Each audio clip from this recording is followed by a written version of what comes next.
Hello friend, स्वागत है आपका अपने चैनल लास्ट क्लास में। आज की इस वीडियो में गणित के काफी महत्वपूर्ण 15 ऑब्जेक्टिव प्रश्न हम आपको बताएंगे। ये जो 15 ऑब्जेक्टिव प्रश्न है ये आपके बोर्ड परीक्षा के लिए काफी महत्वपूर्ण हैं और बिल्कुल ऐसे ही ऐसे प्रश्न आपके फाइनल बोर्ड परीक्षा में रहेंगे। तो वीडियो को प्लीज आप लोग शुरू से लेके अंत तक देखिएगा और चैनल को अभी तक आप सब्सक्राइब नहीं किए हैं तो चैनल को सब्सक्राइब कर लीजिएगा और सब्सक्राइब करने के बाद एक बेल आइकन आता है तो बेल आइकन को दबा के ऑल पे कर लीजिएगा ताकि जब भी लाइव क्लास हो तो आपके पास नोटिफिकेशन पहुंचता रहे। तो आइए शुरू करते हैं पहले नंबर प्रश्न से।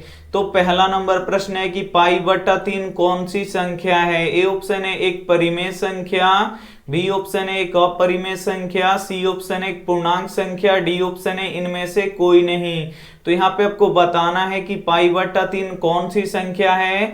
तो यहाँ पे देखिए पाई कौन सी संख्या है, तो पाई अपरिमेय संख्या है और पाई जिस संख्या के साथ रहता है वो भी अपरिमेय हो जाता है। तो यहाँ पे पाई बटा 3 है तो पाई अपरिमेय है, तो इसीलिए पाई बटा 3 भी क्या हो जाएगा, अपरिमेय हो जाएगा।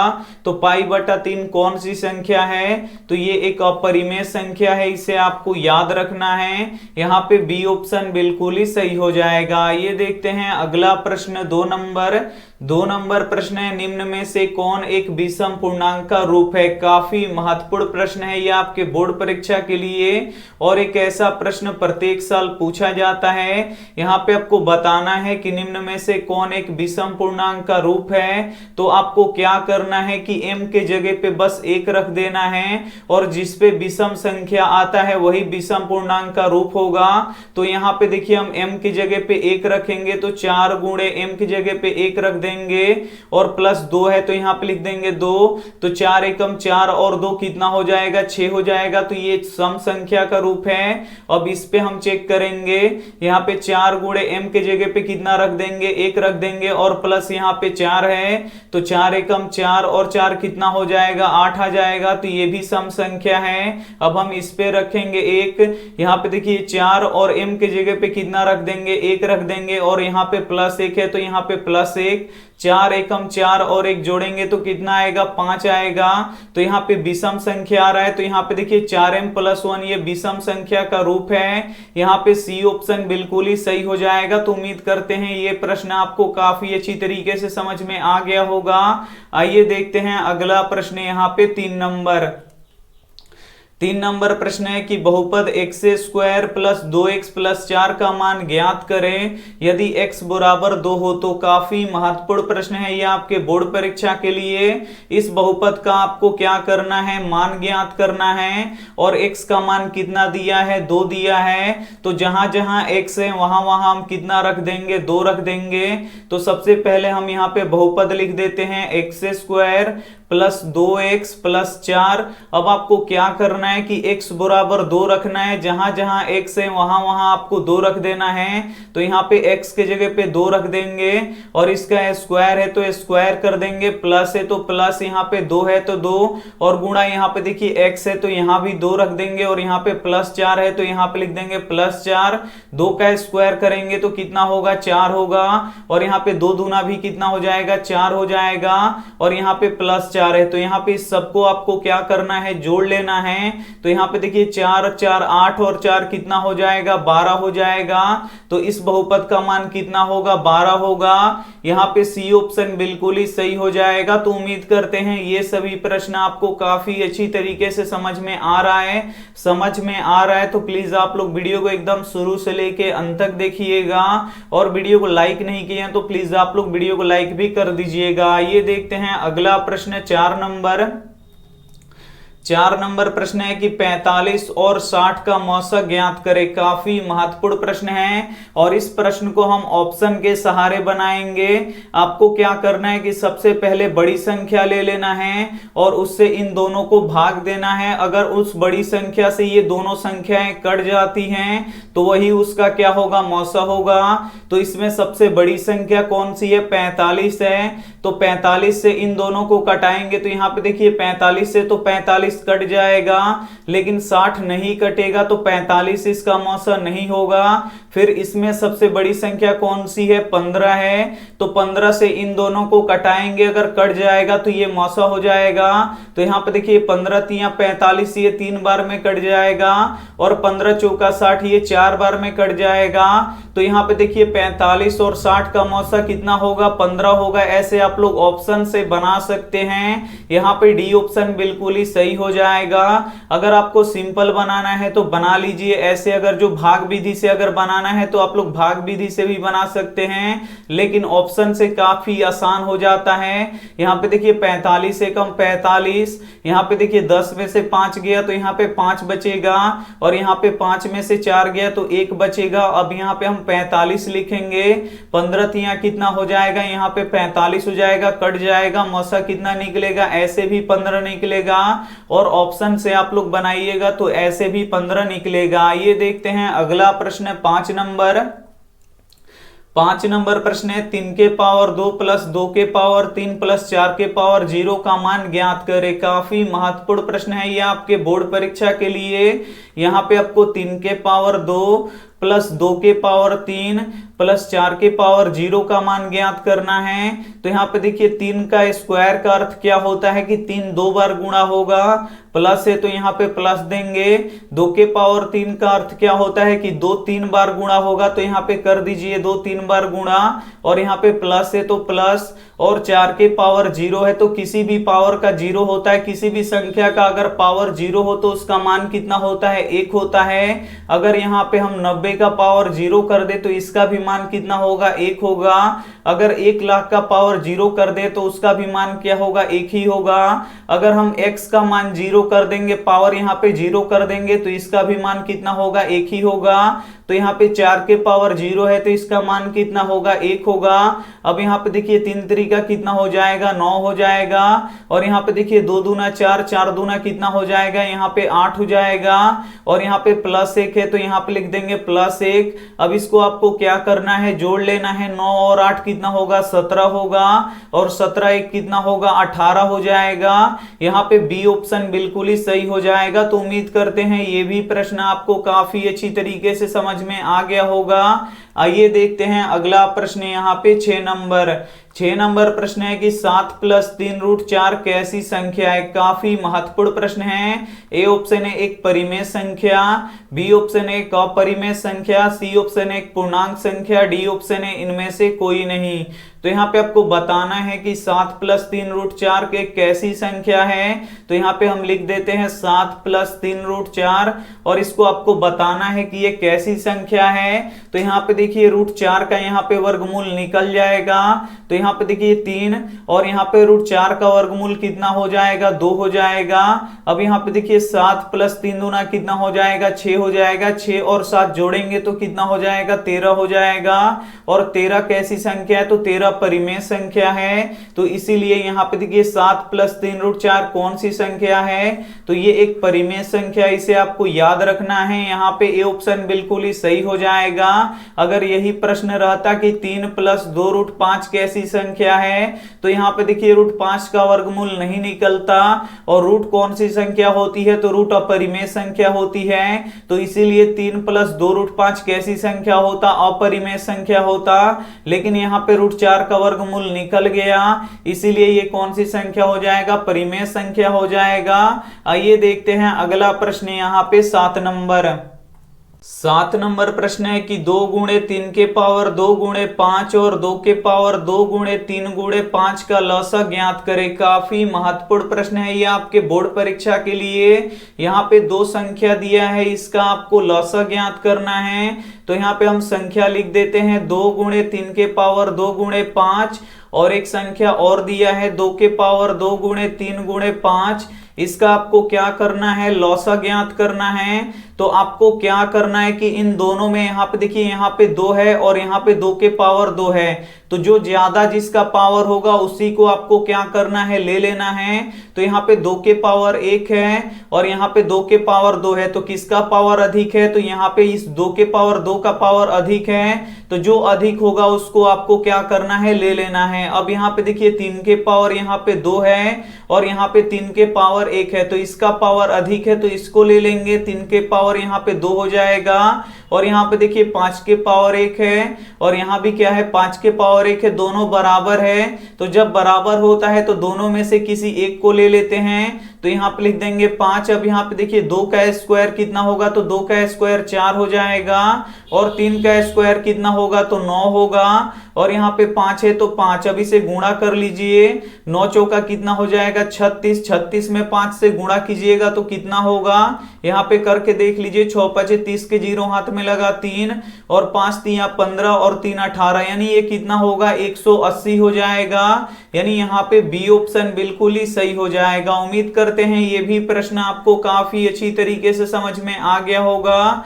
आइए देखते हैं अगला प्रश्न, यहाँ पे 8 नंबर प्रश्न है, यदि अल्फा और बीटा द्विघात बहुपद 2x² प्लस 4x प्लस 3 के मूल हो तो 1/अल्फा प्लस 1/बीटा का मान ज्ञात करें। काफी महत्वपूर्ण प्रश्न है ये आपके बोर्ड परीक्षा के लिए। यहाँ पे आपको 1/अल्फा प्लस 1/बीटा का मान आपको ज्ञात करना है। तो इसका फॉर्मूला क्या होता है, तो इसका डायरेक्ट फॉर्मूला होता है -b/c। अगर ये फॉर्मूला आपको पता नहीं है तो इसे आप लोग नोट करके लिख के याद कर लीजिए। बस यहाँ पे आपको b का मान रख देना है और यहाँ पे आपको c का मान रख देना है। तो जो x² में गुणा करता है वो a होता है और जो केवल x में गुणा करता है वो b होता है और जिसमें x नहीं रहता है वो c होता है। तो x² में क्या गुणा कर रहा है, तो x² में 2 गुणा कर रहा है, तो यहाँ पे a के मान यहाँ पे 2 हो जाएगा और यहाँ पे देखिए b का मान कितना होगा, तो x में क्या गुणा कर रहा है, 4 गुणा कर रहा है, तो b के मान यहाँ पे 4 हो जाएगा और c का मान यहाँ पे कितना है, 3 है। तो यहाँ पे a b और c का मान निकल गया। बस यहाँ पे आपको रख देना है, माइनस है तो माइनस और b का मान कितना है, 4 है तो 4 और c का मान कितना है, 3 है, तो यहाँ पे लिख देंगे 3। तो 1/अल्फा प्लस 1/बीटा का मान कितना निकल गया, तो -4/3 निकल गया। यहाँ पे सी ऑप्शन बिल्कुल ही सही हो जाएगा। तो उम्मीद करते हैं ये भी प्रश्न आपको काफी अच्छी तरीके से समझ में आ गया होगा। समझ में आ रहा है तो प्लीज आप लोग वीडियो को एकदम शुरू से लेके अंत तक देखिएगा और वीडियो को एकदम लाइक कर दीजिएगा। और बोर्ड परीक्षा में बिल्कुल ऐसे ही ऐसे प्रश्न पूछे जाते हैं, तो प्लीज आप लोग वीडियो को एकदम शुरू से लेके अंत तक जरूर देखिएगा। ये देखते हैं अगला प्रश्न 9 नंबर प्रश्न है कि समानांतर श्रेणी -10 -6 -2 का सार्वं अंतर ज्ञात करे। काफी महत्वपूर्ण प्रश्न है ये आपके बोर्ड परीक्षा के लिए।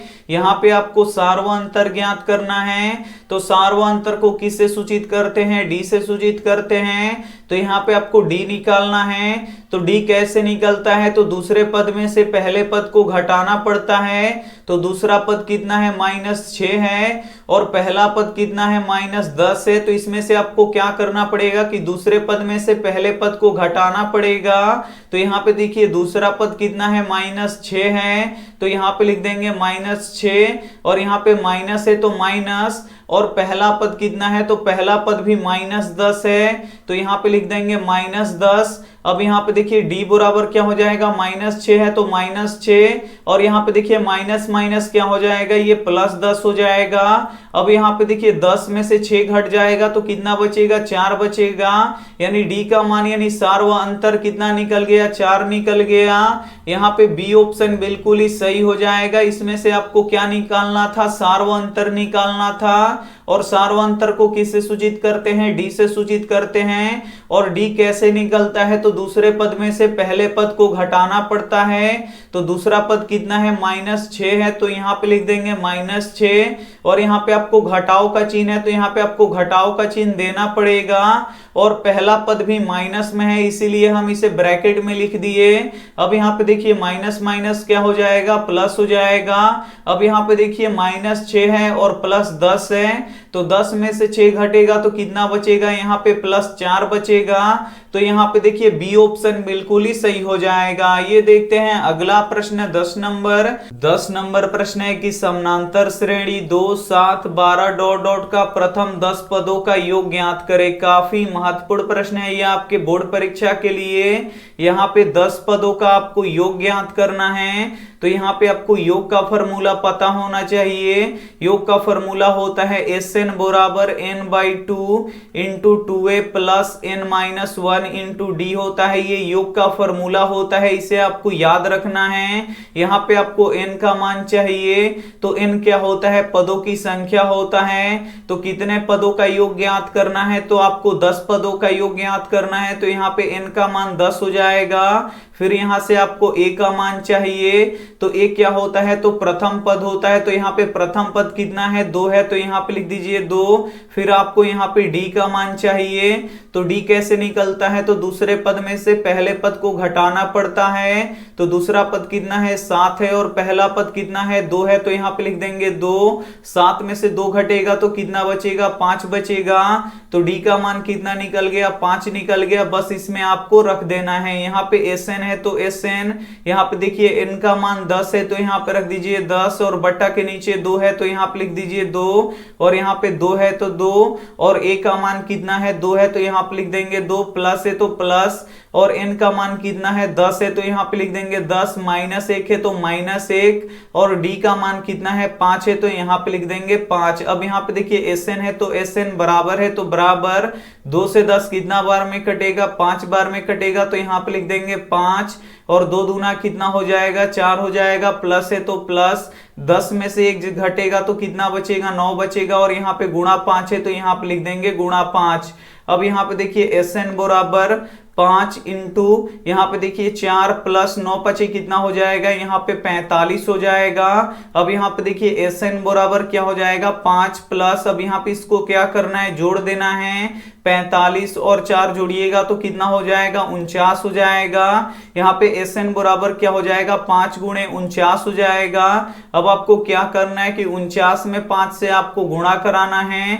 तो यहाँ पे देखिए 9 5 45 के 5 हाथ में लगा 4, फिर देखिए यहाँ पे 5 का 20 और 4 कितना हो जाएगा, 24 हो जाएगा। यानी Sn बराबर कितना निकल गया, 245 निकल गया। यानी हमारा योग कितना निकल गया, 245 निकल गया। यहाँ पे ए ऑप्शन बिल्कुल ही सही हो जाएगा। ये देखते हैं अगला प्रश्न 11 नंबर प्रश्न है कि बिंदु 2 3 की दूरी मूल बिंदु से ज्ञात करें। काफी महत्वपूर्ण प्रश्न है ये भी आपके बोर्ड परीक्षा के लिए।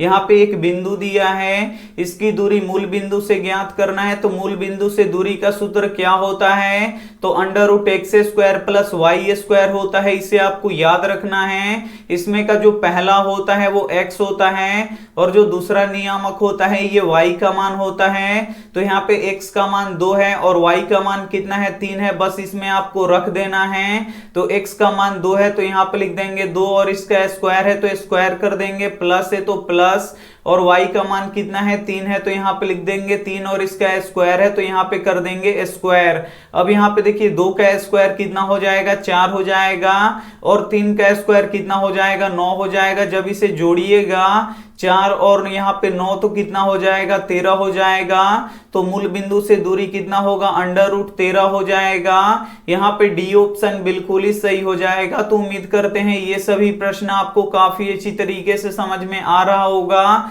समझ में आ रहा है तो प्लीज आप लोग वीडियो को एकदम शुरू से लेके अंत तक जरूर देखिएगा। आइए देखते हैं अगला प्रश्न 12 नंबर प्रश्न है कि बिंदु 2 3 और बिंदु -2 3 के बीच की दूरी ज्ञात करें। एक बिंदु है जिसका नियामक यहाँ पे 2 3 दिया है निर्देशांक, और एक बिंदु है जिसका निर्देशांक यहाँ पे -2 3 दिया है। और इसके आपको क्या करना है कि बीच की दूरी ज्ञात करना है। तो बीच की दूरी का आपको फॉर्मूला पता होना चाहिए। ये होता है √x2 - x1 का the whole square plus y2 - y1 का ये होता है द होल स्क्वायर।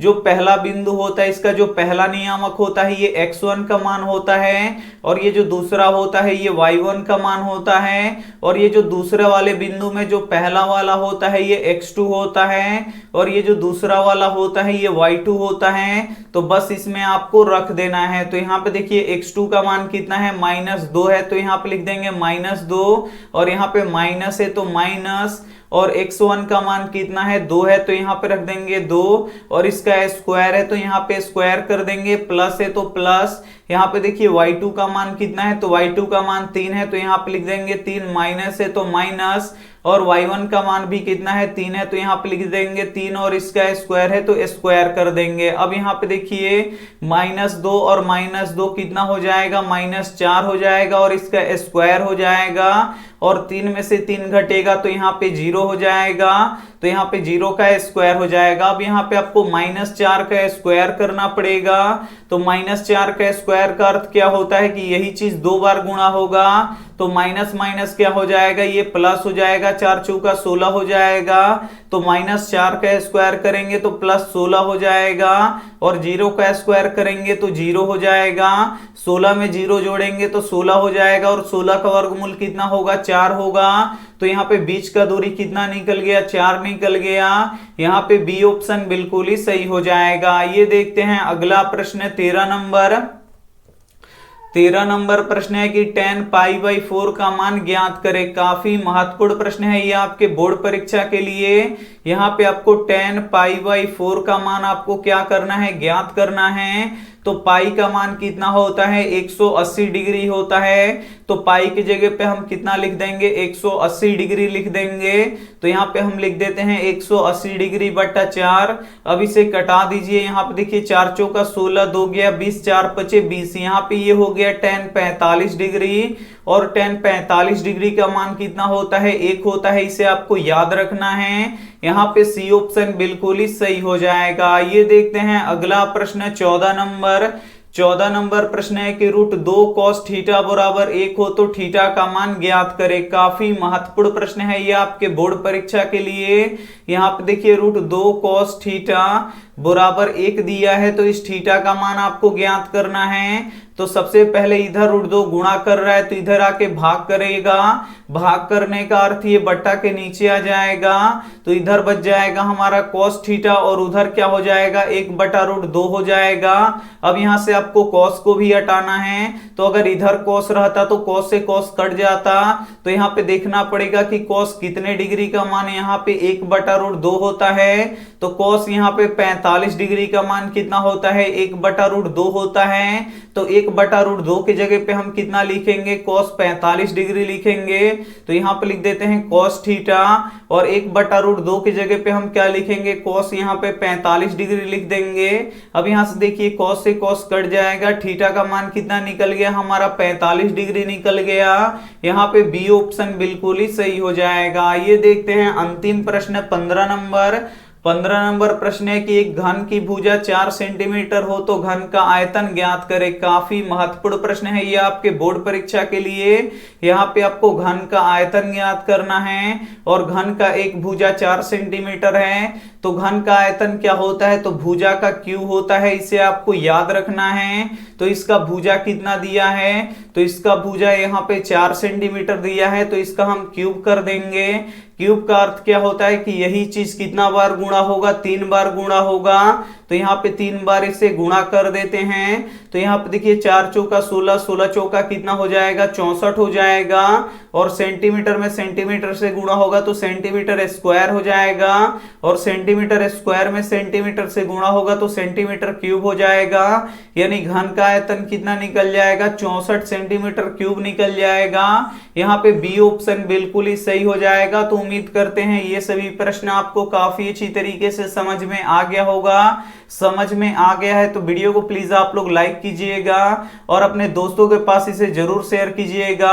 अगर आप किसी कोचिंग में पढ़ते हैं या स्कूल में पढ़ते हैं तो वहां पे आप लोग अपने दोस्तों से हमारे चैनल के बारे में आप लोग जरूर बताइए। आप लोगों का भी हेल्प होगा, आप लोगों के दोस्त का भी हेल्प होगा और साथ में हमारा भी हेल्प होगा। तो हम आपको फ्री में हम आपको क्लास करवाते हैं, तो प्लीज आप लोग हमारा हेल्प कीजिए और अपने दोस्तों से कहिए चैनल को सब्सक्राइब करने के लिए। और ये रहा आपके लिए होमवर्क प्रश्न, इसका जवाब आपको कमेंट बॉक्स में देना है कि रैखिक बहुपद x-3 के शून्य ज्ञात करें। तो यहाँ पे ए ऑप्शन है 1, बी ऑप्शन है 2, सी ऑप्शन है 3, डी ऑप्शन है -3। तो जो भी ऑप्शन आपको सही लगे वो आप हमें कमेंट करके जरूर बताइएगा।